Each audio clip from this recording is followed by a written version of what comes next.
serving the Republic of the Philippines for more than 75 years. Ito po ang Presidential Broadcast Service. Ang Pilipinas ngayon! Narito na ang pinakamainit na mga balita na nakalap sa bawat sulok ng bansa. Ihahatid sa bawat Pilipino saan man kayo sa mundo. Ang Pilipinas ngayon! Pakinggan ang bawat kaganapan sa bawat lalawigan. Ito ang Pilipinas ngayon!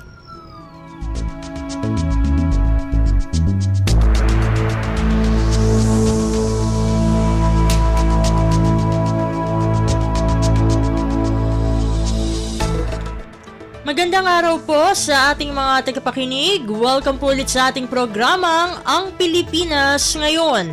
Sa ngalan ni Ven Blones, ito po si Steph Vicente. Samahan niyo po ako sa kabuuan ng ating palatuntunan.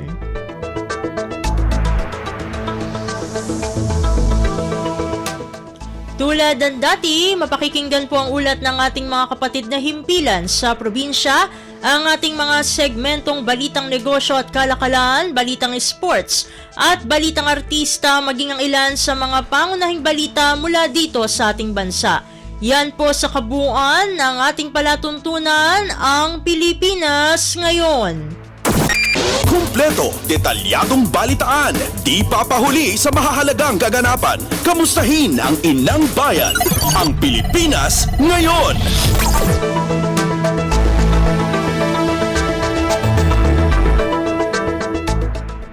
Sa makahalagang balita, insidente ng panibagong harassment ng China Coast Guard at Chinese Maritime Militia lalong magpapalakas ng determinasyon sa Pilipinas upang ipagtanggol ang soberenya nito ayon kay Pangulong Ferdinand R. Marcos Jr.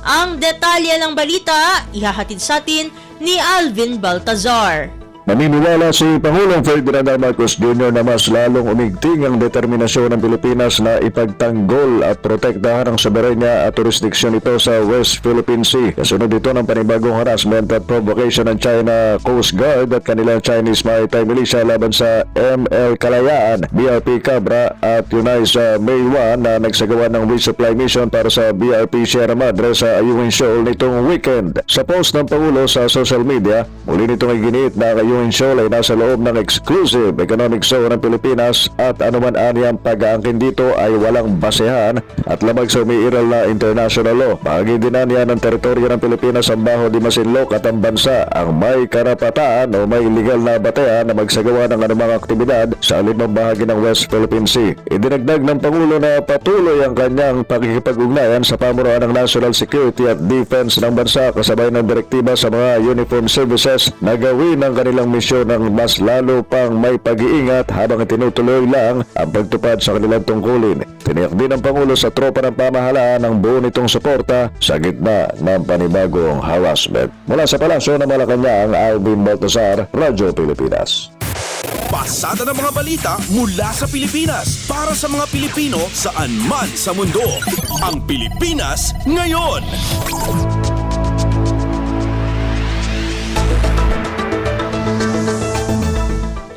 Sa kaugnay na balita, mga senador kinondena ang panibagong agresyon ng China sa West Philippine Sea. Ang kabuuang ulat, ihahatid sa atin ni Nympha Asuncion. Marihong kinundina ng mga senador ang panibagong pag-atake ng sasakyang pandagat ng China sa barko ng Bureau of Fisheries and Aquatic Resources o BFAR na nagbibigay lang ng supply sa mga mangingis ng Pilipino sa Baho de Masinloc o Scarborough Shoal sa West Philippine Sea. Kiniti Senate President Juan Miguel Zubiri na kawalan ng puso ang ginawa ng China dahil humanitarian mission ang ginagawa ng barko ng BFAR. Hindi lang anya damage to property ang ginawa ng China sa pagkakataong ito, kundi nilagay pa nila sa panganib ang buhay ng mga Pilipinong sakay ng naturang barko. Kaugnay nito, hinikayat ng Senate leader si Pangulong Ferdinand R. Marcos Jr. na pauwi na sa kanilang bansa ang kasalukuyang Chinese ambassador na naririto sa Pilipinas dahil wala naman itong nagagawa para tugunan ang patuloy na pag-atake ng kanilang pamahalaan sa ating tropa at mga kababayan. Samantala, nanawagan naman si Senate Committee on National Defense Chairman Senador Jingo Estrada sa Chinese government na respetuhin ang international law at itigil na ang lahat ng aksyon na maglalagay sa alanganin sa kapayapaan at seguridad sa rehiyon. Kasabay nito, hinikayat ni Estrada ang lahat ng partidong sangkot sa insidente na magkaroon ng makabuluhang dialogo para tugunan ang ugat ng ganitong mga insidente. Mula Senado, ito si Nifa Asuncion para sa Radyo Pilipinas. Kumpleto, detalyadong balitaan, di papahuli sa mahahalagang kaganapan. Kamustahin ang inang bayan, ang Pilipinas ngayon.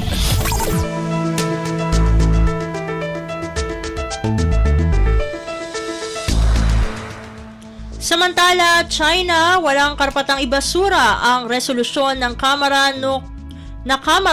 na kumukondena sa kanilang iligal na aktibidad sa West Philippine Sea. Ang detalye ng balita, ihahatid sa atin ni Kathleen Forbes. Walang karapatan ang China na ibasura ang resolusyon ng Kamara na kumukondena sa illegal nilang aktibidad sa West Philippine Sea. Ito ang binigyan diin ni Cagayan de Oro Representative Rufus Rodriguez kasunod ng pahayag ng Chinese Foreign Ministry na tumutulig sa naturang resolusyon. Ani Rodriguez, karapatan ng Pilipinas na ihayag ang kolektibong saloobin sa patuloy na panghihimasok ng China sa ating katubigan, gayon din ang pangaharas sa ating Navy, Coast Guard at mga mangingisda. Sa ilalim ng House Resolution 1494, inihahayag ng Pilipinas sa mariing pagkondena sa mga iligal na ginagawa ng China sa West Philippine Sea at humihimok sa gobyerno na ipagpatuloy ang ginagawa nitong pagdepensa sa teritoryo at pag-iit na tumalima sa 2016 arbitral ruling. Muling binigyan diin ng mambabatas na batay sa arbitral ruling na naipanalo ng Pilipinas walang basehan ang territorial claims ng China sa South China Sea maging sa West Philippine Sea. Hindi na rin anya dapat makipangnegosasyon pa ang Pilipinas-China dahil nagawa na ito ng nakaraang administrasyon, ngunit bigo pa rin marisolba ang issue. Ito si Kathleen Forbes para sa Radyo Pilipinas. Pasada ng mga balita mula sa Pilipinas para sa mga Pilipino saan man sa mundo. Ang Pilipinas ngayon.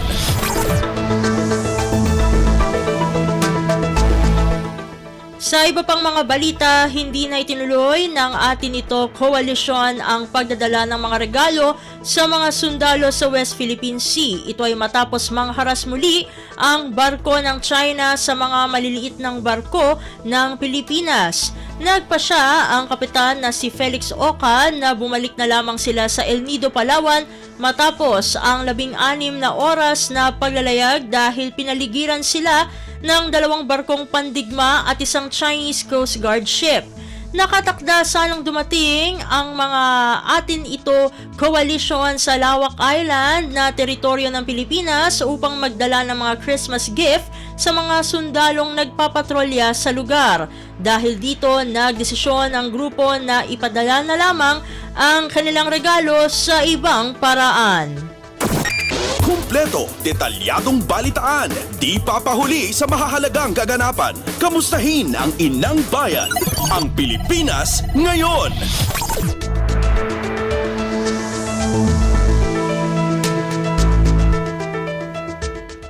Samantala, sugar producers na nawagan ng tulong sa gitna ng pagbaba ng presyo ng asukal. Ang kabuang ulat, ihahatid sa atin ni Mary Ann Bastasa.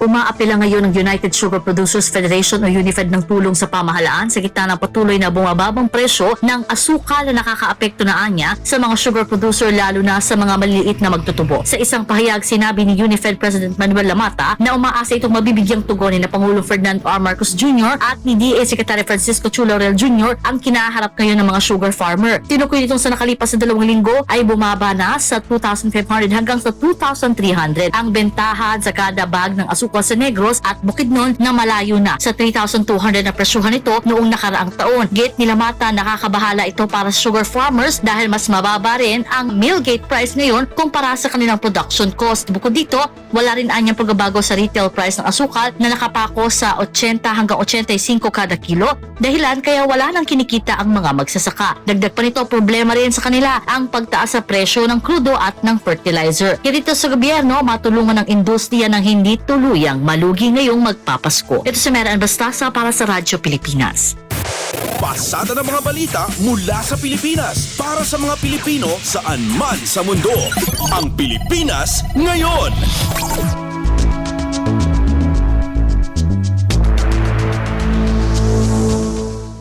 Sa iba pang mga balita, e-travel registration ng mga biyaherong papasok at lalabas ng bansa, muling ipinaalala ng Bureau of Immigration o BI. Ang detalye ng balita, ihahatid sa atin ni Hazel Joy Morada ng Radyo Pilipinas Stress Alert.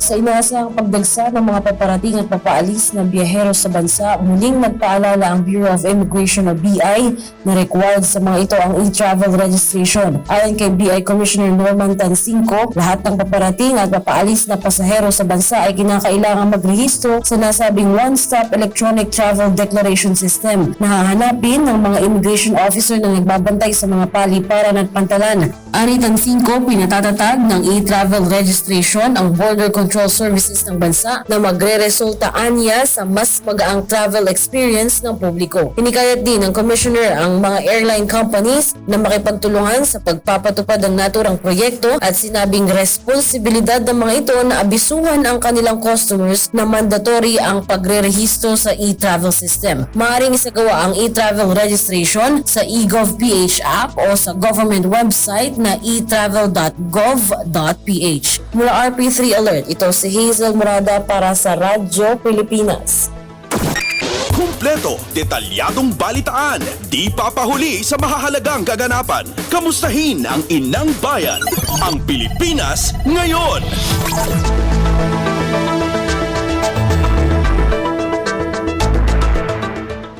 Samantala, tuloy-tuloy pa rin ang paghatid ng tulong ng Department of Social Welfare and Development o DSWD sa mga residenteng naapektuhan ng tumamang magnitude 7.4 na lindol sa Hinatuan, Surigao del Sur noong December 2. Ayon sa DSWD, umakyat pa sa mahigit 57 million pesos ang naipaabot nitong tulong sa mahigit 300 apektadong barangays sa Caraga at Davao Region. Kabilang dito ang family food packs at cash assistance sa mga napinsala ang tahanan. As of December 10 ay mayroon ng higit pang 700 pamilya o katumbas ng halos 3,000 individual ang nananatili pa rin sa evacuation centers dahil sa lindol, habang aabot na rin sa 370 ang bilang ng kahabayahan o ng kabahayan na labis na napinsala, habang 5,260 naman ang partially damaged. Pasada ng mga balita mula sa Pilipinas para sa mga Pilipino saan man sa mundo. Ang Pilipinas ngayon.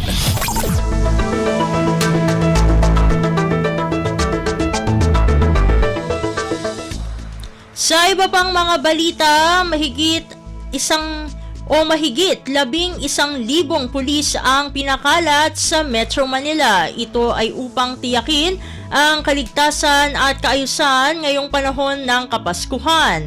Ayon kay NCRPO Chief Jose Melencio Nartates Jr., dinagdagan nila ang police visibility sa matataong lugar tulad ng mall, simbahan, terminal at iba pa.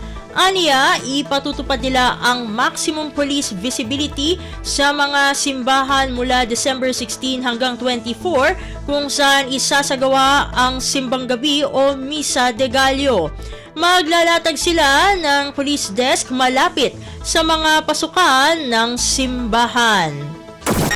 Kumpleto, detalyadong balitaan, di papahuli sa mahahalagang kaganapan. Kamustahin ang inang bayan, ang Pilipinas ngayon.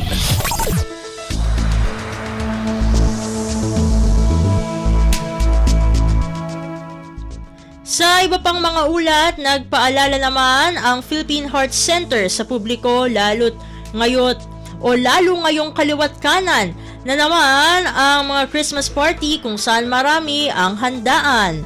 Ayon kay Dr. Joel Abanilla, Executive Director ng Philippine Heart Center, walang masama sa pagkain ng masarap ngayong holiday season, pero hanggat maaari ay huwag sobrahan ang pagkain ng mga matataas ang kolesterol at limitahan lamang ang porsyon ng pagkain. Dagdag pa nito, dapat maging choosy at tanggalin ang fatty portion sa kinakain. Ganito rin ang mungkahi niya sa mga nagluluto o magluluto ngayong may mga handaan na limitahan ang paggamit ng butter at matatabang parte ng karne. Ayon pa kay Dr. Abanilla, walang problema sa pagsasaya ngayong holiday season, ngunit huwag ring kaligtaang ingatan ang sarili lalo na sa mga pagkain at inuming mataas ang kolesterol nang hindi magdulot ng sakit sa puso. Pasada ng mga balita mula sa Pilipinas para sa mga Pilipino saan man sa mundo. Ang Pilipinas Ngayon.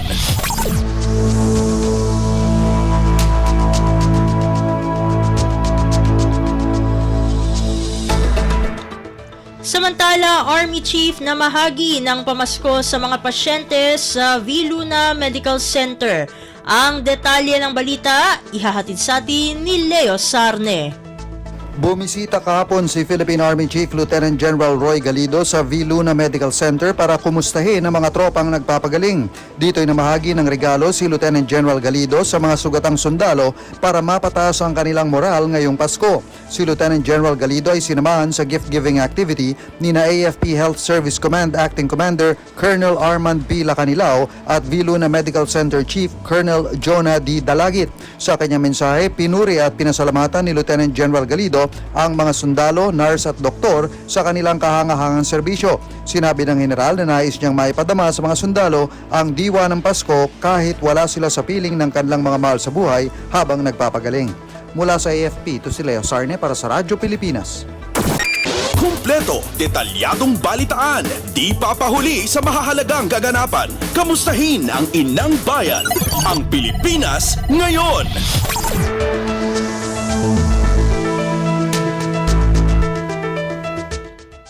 Sa iba pang mga ulat, aasikasuhin na ng Department of Foreign Affairs o DFA katuwang ang Embahada ng Pilipinas sa Cairo, Egypt ang pagpapauwi sa mga kababayan nating nais umuwi ng bansa ngayong Pasko. Ayon sa DFA, sisiguruhin nila na matutulungan ang ating mga kababayan sa pagproseso ng kanilang pag-uwi, may kaukulang dokumento man o wala. Sa mga OFW na nais umuwi ay maaari lamang mag-message sa mga social media site ng Embahada ng Pilipinas sa Cairo, Egypt sa pamagitan ng WhatsApp, Facebook page ng Embahada, Messenger at email. Samantala, inaasahan naman na sa December 23 ang schedule ng repatriation ng mga nais umuwi sa Sudan. Matatandaan na mula pa noong April 2023 ay umabot na sa mahigit 800 Pilipino ang nakauwi na mula sa Sudan. Pasada ng mga balita mula sa Pilipinas para sa mga Pilipino saan man sa mundo. Ang Pilipinas Ngayon.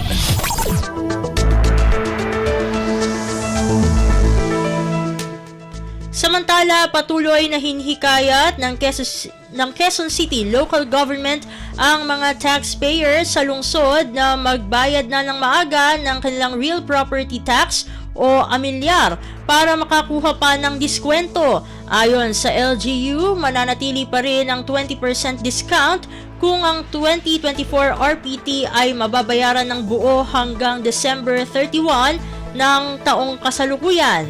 Paiirali naman ang 10% discount kung ang full payment ng amilyar ay gagawin mula January 1 hanggang March 31, 2024. Habang wala nang magiging discount kung ang pagbabayad ay gagawing hulugan o quarterly installment. Paliwanag ng LGU, ang nalilikom na pondo mula sa real property tax ay ginagamit sa pagpapalawig ng mga proyekto at programang pangkalusugan, pang-edukasyon at iba pang social services programs ng lokal na pamahalaan para sa Q-citizens. Maaari namang magbayad ng amilyar sa City Hall o sa mga City Treasurer's Office o CTO branches at satellite offices. Kumpleto, detalyadong balitaan, di papahuli sa mahahalagang kaganapan. Kamustahin ang inang bayan, ang Pilipinas Ngayon.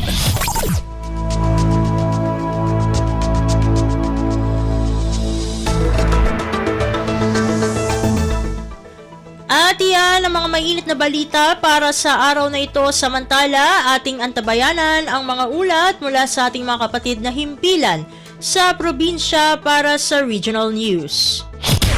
Balita mula sa lalawigan sa bawat rehiyon ng ating bayan. Dito sa Ang Pilipinas Ngayon.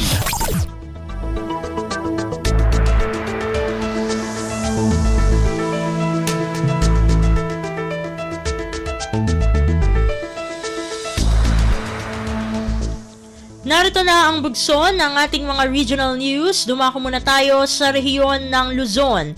Pagtatatag ng referral system sa mga LGU para sa mga insidente ng karahasan sa kababaihan, pinapalakas ng Department of Social Welfare and Development o DSWD Region 2. Ang detalye ng balita, ihahatid sa atin ni April Racho.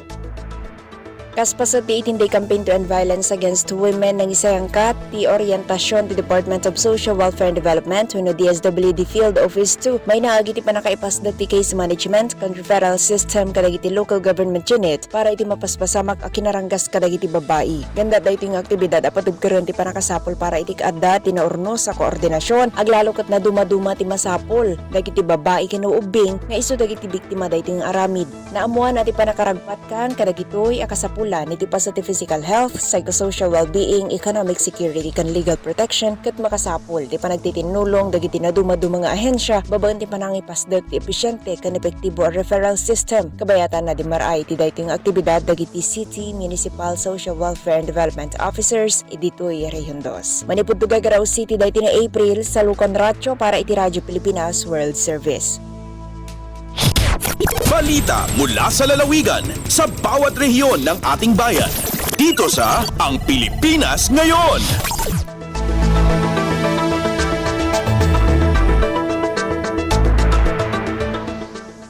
Inyong napakinggan ang ulat ni April Racho mula sa Tuguegarao. Alamin naman natin ang balita mula sa Baguio City. Rehiyon Cordillera kabilang sa mga poorest contributor sa gross domestic product. Ang kabuang ulat ihahatid sa atin ni Jong Munar.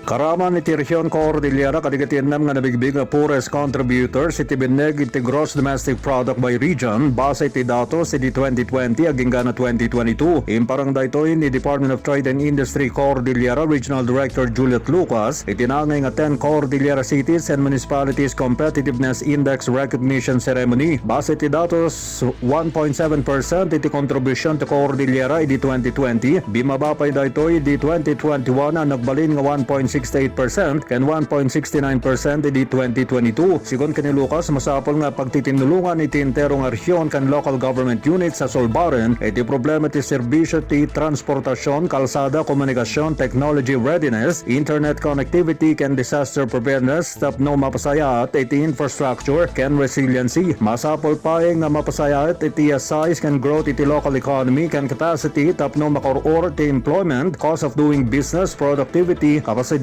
digiti pagadalan ken serbisyo iti salunat tapno met mapasaya at ti government efficiency ken economic dynamism. Manipod ito Radyo Pilipinas Baguio, Jong Munar nang ipadamag para iti Radyo Pilipinas World Service. Balita mula sa lalawigan sa bawat rehiyon ng ating bayan. Dito sa Ang Pilipinas Ngayon.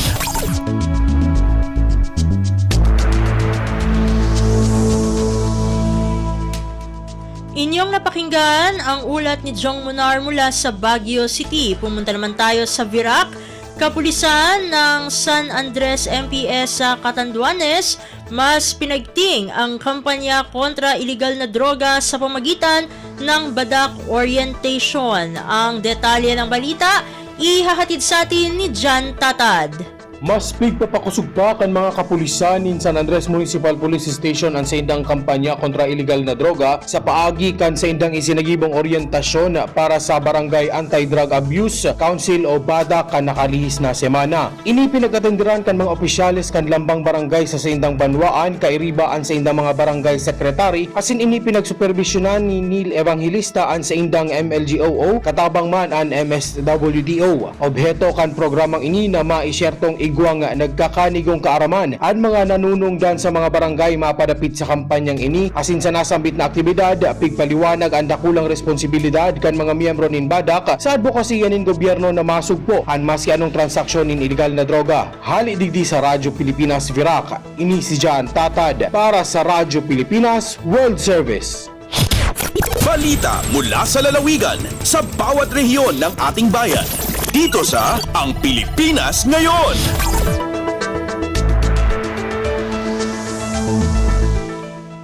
Inyong napakinggan ang ulat ni John Tatad mula sa Virac. Dumako naman tayo sa rehiyon ng Kabisayaan. Mahigit 1,000 kaso ng mga people living with HIV tumaas ang bilang sa taong 2022. Ito ay ayon sa Department of Health o DOH Region 7. Pakinggan ang kabuuang ulat na ihahatid sa atin ni Carmel Matus mula sa Cebu. Mas disaka sa tuig 2022 ang natalang ang mga kaso sa mga individual nga adunay human immunodeficiency virus kun HIV dinhi sa Central Visayas. Kini ang latest nga datos gikan sa Department of Health, Central Visayas Center for Health Development kun DOH 7 sa pakiginabi niini sa Radyo Pilipinas Cebu. Gibutyag ni Clark Kevin Trusio, nurse 3 sa DOH 7 ubos sa Communicable Diseases Section nga anaa sa 1,012 ang natala sa tuig 2022 ug 881 ang natala sa tuig 2021. Sa maong gidaghanon, 579 ini ang mode of transmission na kuha sa pakighilawas sa lalaki ug lalaki. Matod ni Trusio nga pakighilawas gihapon ang nag-unang mode of transition ug gisundan sa mga persons who inject drugs kun kiwis. Ang maong gidaghanon nagbutang sa Region 7 sa top 4 lukop nasod nga adunay tag-as nga kaso sa people living with HIV. Subay niini, mas gihingusgan sa ahensya ang ilang awareness campaign activities gawas pa sa panawagan nga ang tinabangay sa komunidad dako ang mata sa pagkunhod sa mga kaso. Gikan dinhi sa Sugbo kini si Carmel Matos para sa Radyo Pilipinas World Service. Balita mula sa lalawigan sa bawat rehiyon ng ating bayan. Dito sa Ang Pilipinas Ngayon.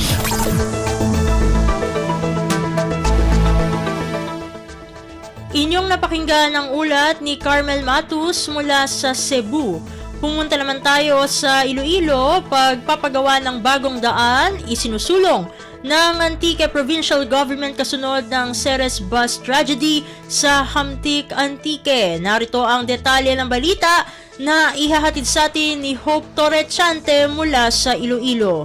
Ginaduso karon sang Antique Provincial Government ang diretso nga dalan sa barangay Igbukagay, Hamtic agud hindi na mag-agi ang mga biyahero sa ginatawag nga killer curve sa Iloilo Antique Mountain Road. Suno sa probinsya bangod nga paliko-liko ang dalan sa barangay Igbukagay, madamo na ang nadisgrasya nga mga salakyan sa pilas nga may kadalumon nga kapin 30 metros. Ang ginaplano nga bag-o nga dalan ang may kalabaon nga 145 metros. Kung madumduman Disyembre 5 sang hapon nahulog sa pilas sa Igbukagay ang Ceres Bus halin Iloilo kag 19 sa 28 kasakay sini ang nagkalamatay. Magluwas diri may ara man sang disgrasya nga nagluntad sa lugar sang 2019. Ginpahayag sang LGU nga may ara sang pagahiwaton nga misa sa December 19 sa site kung sa diin natabo ang Ceres Bus Tragedy. Nagikan sa Iloilo, Hope Torrechante para sa Radyo Pilipinas World Service.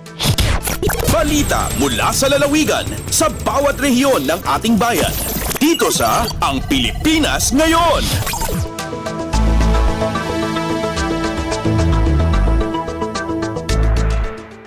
Inyong napakinggan ang ulat ni Hope Torrechante mula sa Iloilo. Dumako naman tayo sa rehiyon ng Mindanao. Pasko Fiesta para sa mga bata sa Davao City dinagsa.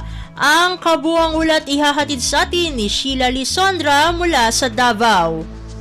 Gidagsa ang gipahigayon nga peryahan sa Pasko, ang Pasko Fiesta para sa mga bata sa Davao City. Ang peryahan ay mutang sa kilid sa City Hall of Davao, kung diin libre ang mga rides sama sa Ferris wheel, merry-go-round ug uban pa. Samtang adunaw sa gidalit nga libreng ice cream, popcorn ug cotton candy para sa mga kabataan. Dili limitado sa mga bata ang mo-avail sa naiskutan nga mga kalingawan nga mulungtad hangtod Disyembre 31 gikan alas 5 sa hapon hangtod alas 10 sa gabi. Ang naiskutan nga kalingawan gimuntar sa Davao LGU isip pinaskuhan sa mga kabataan dungan sa kasaulugan sa Pasko Fiesta sa Davao 2023. Report gikan Davao City, Sheila Lisondra, ala sa Radyo Pilipinas World Service. Balita mula sa lalawigan sa bawat rehiyon ng ating bayan. Dito sa Ang Pilipinas Ngayon.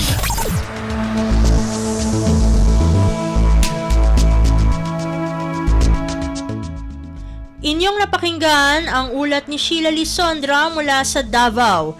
Dito na natatapos ang ating regional news. Narito naman ang ating segmentong Balitang Negosyo at Kalakalan na susundan ng segmentong Balitang Sports. parehas na ihahatid sa atin ng ating kasamang si Leo Magpayo.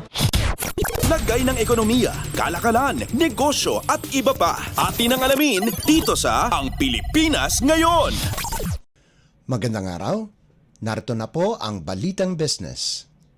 Nagsimula na ang pagbisita ng Department of Agriculture o DA sa mga palengke sa Kalakhang, Maynila upang matiyak na may sapat na supply at tama ang presyo ng mga bilihin ngayong holiday season. Pinangunahan ni DA Undersecretary for Operations Roger Navarro ang unang bugso ng pag-iikot sa mga palengke sa paligid ng Metro Manila simula sa Quezon City. Unang binisita ni Navarro ang Mega Q-Mart at Kamuning Public Market sa Quezon City kung saan tiniyak niya sa mga mamimili na sapat ang supply ng karne, manok, gulay at isda. Sinabi ni Navarro na bukod sa mga market inspections, nakikipag-ugnayan na ang DA sa iba't ibang ahensya ng gobyerno sa posibilidad na magkaroon ng ibang interbensyon para matiyak na mananatiling stable ang presyo ng mga bilihin. Ayon kay Navarro, katuwang ng DA ang National Price Coordinating Council para masiguro na hindi rin bumabaha sa merkado ang mga imported na produkto at matabunan ang mga local producers. Lagay ng ekonomiya, kalakalan, negosyo at iba pa. Atin ang alamin dito sa Ang Pilipinas Ngayon. Nagsasagawa ng pag-aaral ang administrasyon ni Pangulong Ferdinand R. Marcos Jr. sa posibilidad na tanggalin na ang pass-through fees para sa lahat ng food delivery trucks. Sinabi ni National Economic and Development Authority o NEDA Undersecretary Rosemary Edilion na ang presyo ng pagkain ang pangunahing factor sa pagtaas ng inflation sa bansa kaya't pinag-aaralan ng pamahalaan na ma-exempt ang mga delivery trucks para hindi makadagdag sa inflation. Sa kasalukuyan, hinihingan na anya ng komento ang lahat ng mga stakeholders kaugnay sa ibinabang Executive Order o EO No. 41 ni Pangulong Marcos na nagsususpindi sa paniningil ng pass-through fees na ipinapataw sa mga delivery trucks na dumadaan sa mga national road at iba pa na hindi ipinatayo o pinondohan ng mga lokal na pamahalaan. Layunin na hakbang na ito na mabawasan ang gastusin sa transport at logistics na madalas ay ipinapasa sa mga consumer. Lagay ng ekonomiya, kalakalan, negosyo at iba pa. Atin ang alamin dito sa Ang Pilipinas Ngayon. Inaasahang magkakaroon ng mahigit pisong rollback sa presyo ng mga produktong petrolyo ngayong linggo. Ayon sa mga oil industry players, posibleng matapesan mula piso at 50 sentimo hanggang 2 piso ang presyo ng kada litro ng gasolina. Magkakaroon din ng pagbaba sa presyo ng diesel ng piso at 60 sentimo hanggang piso at 70 sentimo kada litro. Sa kerosene naman, tinatayang piso at 40 sentimo hanggang piso at 70 sentimo kada litro ang ibabawas nito. Ayon sa oil players, ang oil price rollback ay dulot ng naging paggalaw ng presyuhan ng petrolyo sa merkado sa nagdaang 4 na araw. Lagay ng ekonomiya, kalakalan, negosyo at iba pa. Atin ang alamin dito sa Ang Pilipinas Ngayon. At para naman sa sports balita, updates at pinakahuling mga usapin sa mundo ng palakasan. Atin ang pakinggan dito sa Ang Pilipinas Ngayon. halimaw ang performance ng import ng Meralco para dominahin ang Northport 125-99 panalo para kubrahin ang number 2 spot sa team standings ng nagpapatuloy na 2023 PBA Commissioner's Cup nitong linggo na ginanap sa PhilSports Arena sa Pasig City.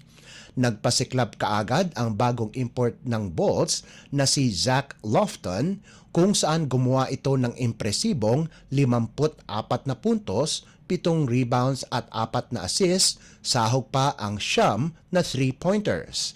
Gumanda ang record ng Meralco sa 5-1 para tumabla sa Phoenix sa ikalawang pwesto at kanilang ikatlong sunod na panalo.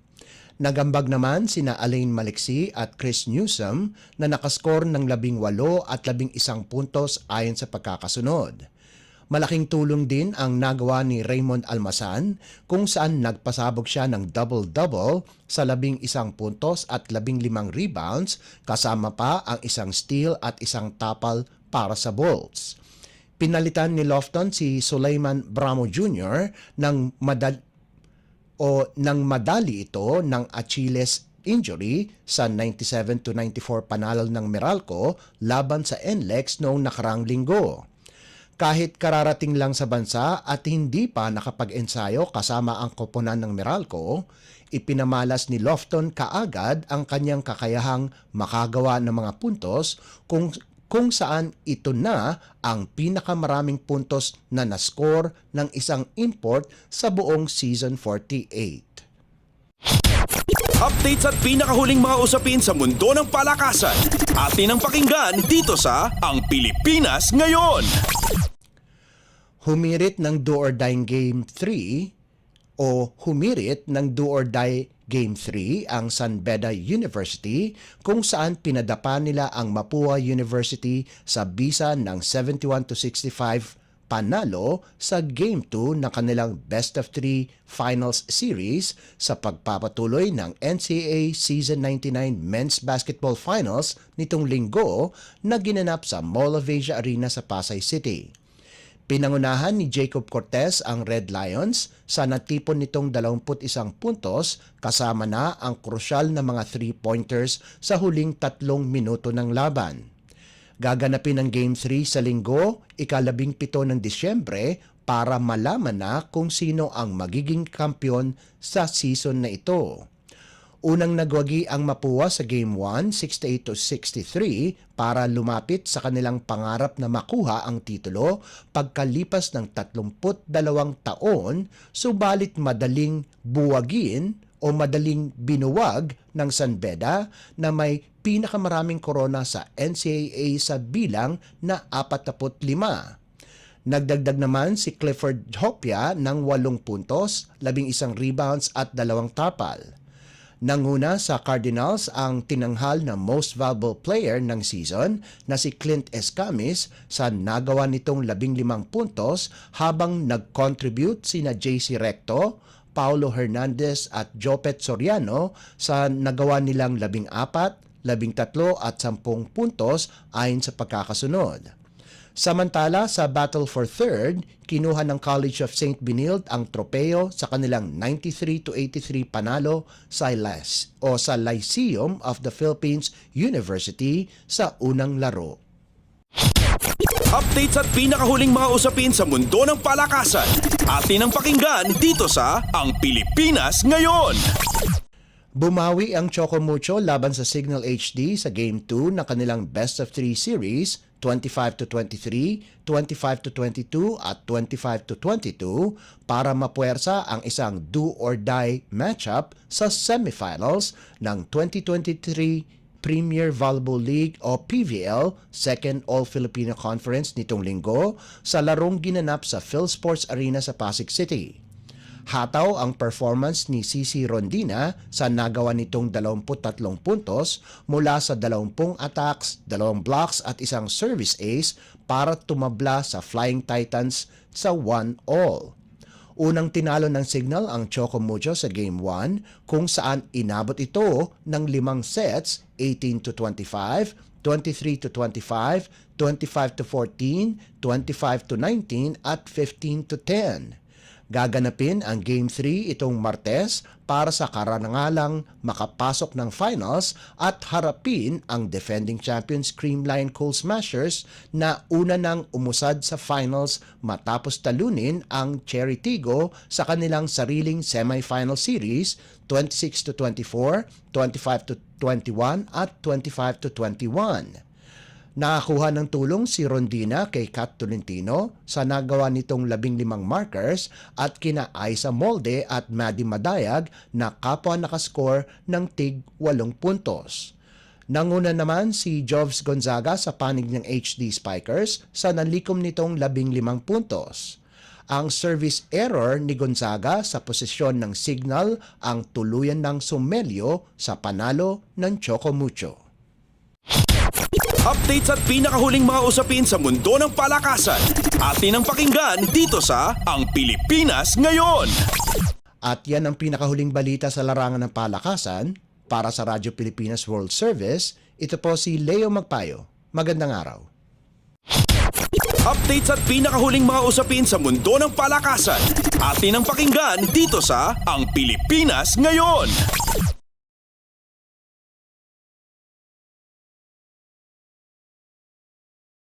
Maraming salamat Leo para sa ating segmentong Balitang Negosyo at Kalakalan at segmentong Balitang Sports. Para naman sa ating mga kachismis, narito na ang ating segmentong Balitang Artista kasama ang nag-iisang si Mama JT.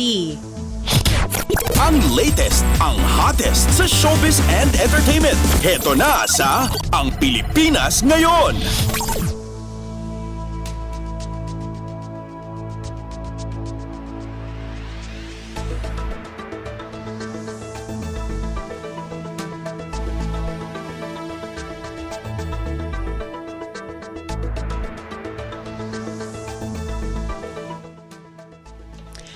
Hello! Magandang araw sa ating mga chismoso at chismosa na nag-aabang ng ating balitang artista. Nandito na si Mama JT para magatid ng mga trending na balita sa mundo ng showbiz. So ito na ang ratsyada ng mga chika.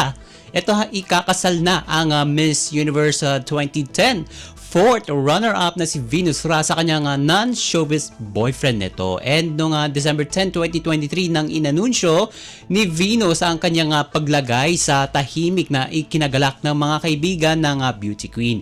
Hindi na pinangalanan ni Venus ang kanyang fiancé at kamakailan lamang ay inanunsyo nga ni Venus ang kanyang engagement sa non-showbiz boyfriend. And panimula niya sa kanyang Instagram post, quote and unquote, "There is blessing in waiting." O yun pala yung caption sa Instagram post. Pagpapatuloy ni Venus, "For 8 years, God allowed me to be single. Since I have fully surrendered my life to Jesus, I have never entered into a romantic relationship. I ask Him to protect my heart and to keep it until the right man comes." And sambit pa nito quote and quote ulit, "The Lord brought me to a beautiful journey of grace, joy, learning, trials, challenges, loneliness, and victories. And in the process, I have devoted my single years in serving the Lord, serving communities, and serving my family. God is indeed the giver of good gifts. He knows His timeline for my life, and the right time has finally come." Anya, quote unquote, "In a few days, I will be spending the rest of my life with this man of God that my Father has brought me to. And my prayer is that together we will journey towards God's will in fulfilling His purpose for our union." And ito panghuling message ni Venus, quote unquote, "We pray to glorify and honor Him in our lives. We have a future ahead of us. It will not be perfect, but God is the anchor that will keep secure." And ito may mensahe din si Venus sa mga single pa rin hanggang sa ngayon. Quote unquote, "If you are still single and praying to the Lord for marriage, please know that God hears your prayers. And He knows the desires of your heart." Diba? Tamang-tama yan. And the answer might be wait, yes or no. But one thing is for sure, He knows what's best for you. Trust His process. O, diba? Napaka-timely talaga ng message ni Venus Ra sa ating mga kachismis na wala pa rin jowa hanggang sa ngayon. And marami din ang bumati kay Venus sa nalalapit nitong pag-iisang dibdib nila ng non-showbiz boyfriend. And karamihan dyan ay ang mga kapwa niya beauty queens na sina MJ Lastimosa, Janine Tugonon, Pauline Amilings, Samantha Bernardo, at syempre si Ariela Arida. And congratulations sa ating bride and groom-to-be. And samantala, ito ilagpad din si Sara Labati sa mga tanong patungkol sa kanilang di umano'y hiwalayan nila ni Richard Gutierrez. Bakit kaya siya umiilag? Sa story conference ng upcoming teleserye na Lumuhod Ka sa Lupa ng TV5, nitong December 9. Natanong ito ng isang reporter para kumpirmahin ang umuugong na issue ng breakup. Ngunit iniwasan ni Sarah ang pagsagot sa nasabing tanong. Diretsa ang sagot ni Sarah, I quote and unquote, I rather not comment on anything personal if that's what you're asking. Dahil lumuhod ka sa lupa, malapit na. And kung inyong matatandaan mga kachismis, tila kinumpirma nga ng biyenan ni Sarah na si Annabel Rama na may problema sa pagsasama ngayon ni na Richard at Sarah. Sabi ni Annabel sa naging panayam sa kanya ng isang TV network kamakailan, quote and quote, isang buwan nang naninirahan si Richard sa tahanan nila sa Quezon City. Pagkatapos ng Pasko, maglilipat raw si Richard ng mga gamit nito mula sa tahanan sa Alabang na tinitirhan nila ni Sarah at ng kanilang dalawang anak. Dagdag pa ng talent manager, hindi pa ako pwedeng magsalita pero sasabihin ko sa iyo si Richard na sa akin ngayon. And eto sa kanilang pagbabakasyon ng buong Gutierrez family para sa holiday season, ito ang sinabi ni Annabel, quote and quote, sama-sama buong pamilya ko -1 lang. And sa ngayon hindi pa nagsasalita si Sarah tungkol sa mga revelasyon ng kanyang biyanan tungkol sa balitang hiwalay na sila ni Richard. And ito pa kinumpirma ng kapamilya actress na si Jessie Mendiola Manzano ang pagbabalik nito sa telebisyon sa susunod na taon. And inamin ni Jessie na ngayon pa lang ay inaatake na siya ng nervyos at kabado na rin ito dahil ilang taon nga din naman siyang nagpahinga mula sa mga projects sa showbiz industry. And say ni Jessie, quote and quote, actually, I promised myself and of course, Luis, na sana yung first year ni Rosie na panganin nilang anak, sana easy lang muna kasi I really wanted to be there for her growth, her milestones. Of course, ang milestone naman, hindi naman yan matatapos Kasi forever naman talaga yung pagiging ina. But yun nga, pinaplano ko na next year na babalik na ako. And ito kinakabahan din ang first time mommy na baka siya ay nakalimutan na ng mundo ng showbiz sa tagal ng pagkawala nito sa industriya. Pagpapatuloy pa ni Jessie, quote and quote, pero I'm very grateful kasi bawat post ko sa sarili ko at sa family ko, kay Rosie at Luis, talagang yung mga tao, yung mga nagsusuport sa akin nandun pa rin hanggang ngayon, and they saw everything. As in, yung journey ko bilang artista, bilang Jessie, bilang isang asawa at isang ina, talagang inaabangan nilang lahat. So, medyo exciting pero nakakaba din if ever man na babalik ako next year. And yan yung paglalahad ni Jessie. And sa kasalukuyan ay mga offer na natatanggap si Jessie kahit nung bago pa siya mabuntis kay Baby Rosie o si Baby Peanut. At ang huling project na ginampanan ni Jessie ay ang teleseryeng Sandugo at FPJs ang Probinsyano. And punto pa ng actress, quote and quote, parang sabi ko hindi pa ako ready talaga ngayong taon kasi talagang gusto ko mag 1-year-old muna ang anak ko, so next year feeling ko ready na ako. And yan yung chika ni Jessie. And ito pa speaking of birthday, magbe-birthday pala si Peanut this month, so ready o parang excited na din sila Luis and Manzano sa magiging 1-year-old's birthday celebration ng kanilang anak na si Peanut. And tungkol naman sa pagiging nanay, share ni Jessie, quote and unquote, OMG, I don't know how to describe motherhood. I'm so in love, I'm so happy, and everyday talaga mas nai-inlove ako sa kanya. Ang bilis talaga nila lumaki. And magwa 1 year na pala siya, so parang bittersweet kasi syempre you can see her grow every day. You see all of her milestones, her progress, but then again, parang it's too fast. Sana hindi ganon kabilis. So, ewan ko, nasa gitna talagang happy ako, pero at the same time, parang everything's happening so fast. Yan yung last na paglalahad ng misis ni Luis. O, di ba? Parang, syempre, mag-aabangan ng ating mga kachismis ang magiging 1-year-old or first year birthday ng magiging anak o ng anak nila Luis at Jessie na si Peanut, at ating ibabalita yan sa mga susunod na mga araw. And OMG, wala na tayong oras para sa ating balitang artista. Maraming salamat mga kachismis sa pakikinig sa aking mga chika for today. Ako po si Mama JT para sa Radyo Pilipinas World Service.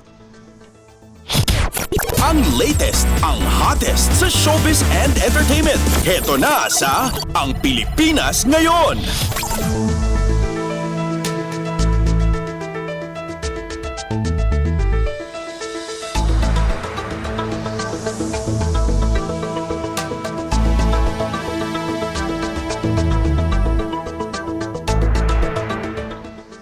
Inyong napakinggan ang ating segmentong Balitang Artista. Samantala, magpapasalamat muna tayo sa ating mga nakasama sa ating transmitter site.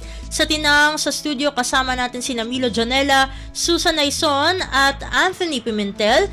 Pinasasalamatan din natin ang ating executive producer para sa araw na ito na si Jerome Toledo. Salamat din sa mga naghatid ng mga ulat mula sa Kamaynilaan at mga probinsya, pati na rin ang naghatid sa atin ng segmentong Balitang Negosyo at Kalakalan at ng segmentong Balitang Sports na si Leo Magpayo, maging ang naghatid sa atin ng ating segmentong Balitang Artista na si Mama JT. At syempre maraming salamat sa ating station manager na si Mr. Ray Sampang. Maraming salamat po hanggang sa susunod na edisyon ng ating palatuntunan. Huwag kalimutang mag-like, mag-follow at mag-subscribe na sa mga social media account o page ng Radyo Pilipinas World Service upang maging laging updated sa mga mahahalagang balita. Sa ngalan ni Ven Blones, ito po si Steph Vicente. Mabuhay po tayong mga Pilipino.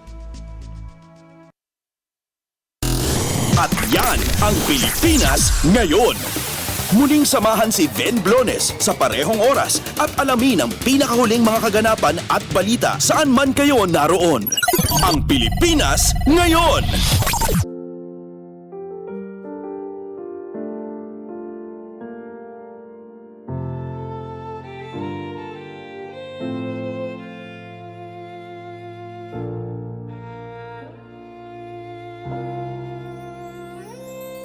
Ang tanging may pamamaan ako'y edukasyong Pilipino. Tinuturong galing at talino para maabot ang pangarap mo. Ang tanging handog ko sa'yo'y edukasyong Pilipino. Diskarteng mula sa puso, mamamanghap ang mundo. Matatag na mga guro, matatag sa mga pagsubok, matatag na mga mag-aaral, matatag na talino'y umiiral. Hinaharap ang hirap, walang takot sumugod, humahanap ng solusyon, ipaglaban ang edukasyon. Kabataang Pilipino, Muslim o Kristiyano, lahat ng paniniwala, lahat ng katutubo, may kapansanan, iba man kasarian. Ang ating pag-aaral ay ating karapatan. Ang ating pag-aaral, pang-ahon sa kahirapan. Matatag na mga guro, matatag sa mga pagsubok, matatag na mga mag-aaral, matatag na talino'y umiiral. Hinaharap ang hirap, walang takot sumugod, humahanap ng solusyon, ipaglaban ang edukasyon. Ang tanging alay ko sa'yo'y edukasyong Pilipino. Matapat ng pamamagitan,